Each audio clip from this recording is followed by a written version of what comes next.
যদি তুমি ইউটিউবে ভিডিও না বানিয়ে থাকো তাহলে এই ভিডিওটি এক্ষুনি স্কিপ করে দাও।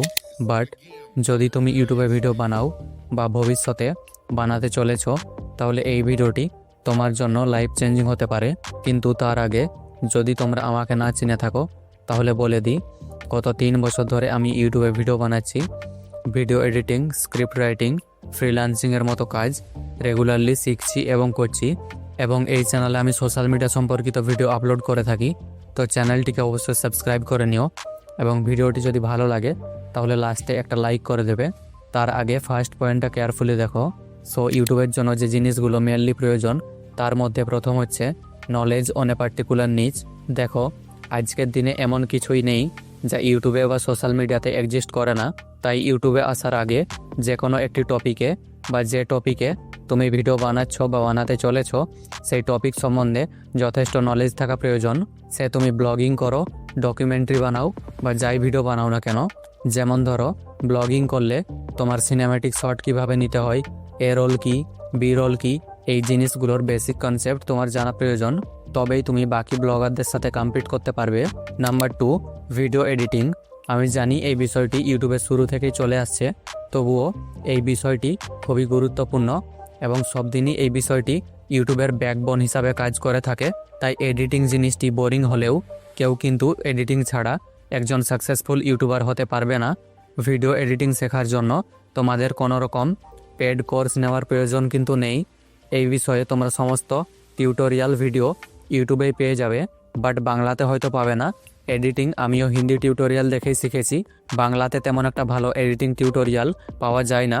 তোমরা ইউটিউব থেকে পিসি এডিটিংয়ের টিউটোরিয়াল হয়তো পেয়ে যাবে, বাট মোবাইলের সেরকম ভালো টিউটোরিয়াল কোনো বাংলাতে অ্যাভেলেবেল নেই ইউটিউবে। কিছুদিন পর এই চ্যানেলে আমি বাংলাতে একটি এডিটিং সিরিজ শুরু করব। তো ততক্ষণ যদি তুমি ওয়েট করতে পারো তাহলে আমার চ্যানেলটি তুমি সাবস্ক্রাইব করতে পারো। কিন্তু বর্তমানে তুমি হিন্দি টিউটোরিয়াল দেখতে পারো যদি হিন্দি তোমার বুঝতে কোনো রকম অসুবিধা না হয়, বা বাংলাতেও তুমি খুঁজে দেখতে পারো যদি সেরকম ভালো কোনো চ্যানেল পাওয়া যায় যেখানে তুমি ভালো টিউটোরিয়াল পেতে পারো। আমি যে এডিটিং সিরিজটি শুরু করব সেখানে আমি ক্যাপকাট এবং ভিএন অ্যাপ্লিকেশানের টিউটোরিয়াল বানাবো, কিভাবে এডিটিং করতে হয় একদম বেসিক থেকে। বাট নেক্সট পয়েন্টটি এর থেকেও বেশি ইম্পর্ট্যান্ট, সেটা হচ্ছে confidence in front of camera. দেখো, এডিটিং তোমরা সহজেই শিখে যাবে, বাট মেন প্রবলেম যেটা হবে সেটা হচ্ছে ক্যামেরার সামনে কথা বলা।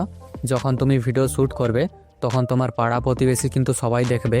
সো তারা কি ভাববে, তারা কি বলবে, এই জিনিসগুলো শুরুতে তোমাকে অনেক বেশি ডিস্টার্ব করবে এবং এটা সমস্ত ক্রিয়েটারদের সাথেই এই প্রবলেমটা হয়ে থাকে। সমস্ত ক্রিয়েটাররাই এই প্রবলেমটা ফেস করার পরেই ক্যামেরার সামনে কনফিডেন্স বিল্ড হয় তাদের।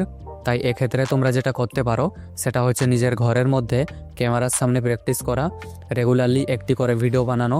যদি তুমি লং ফর্ম ভিডিও বানিয়ে থাকো তাহলে কমসে কম 20 মিনিটের একটি ভিডিও রেকর্ড করা। দেন তুমি যদি শর্ট ফর্ম ভিডিও বানিয়ে থাকো, রিলস বা ইউটিউব শর্টস, সেক্ষেত্রে ডেলি কমসে কম 5টি ভিডিও শ্যুট করা। এবং এইভাবে তুমি যদি 1 সপ্তাহের মতো প্র্যাকটিস করো তাহলে তুমি ক্যামেরার সামনে ফ্লুয়েন্ট হয়ে যাবে এবং কনফিডেন্সও তোমার বেড়ে যাবে।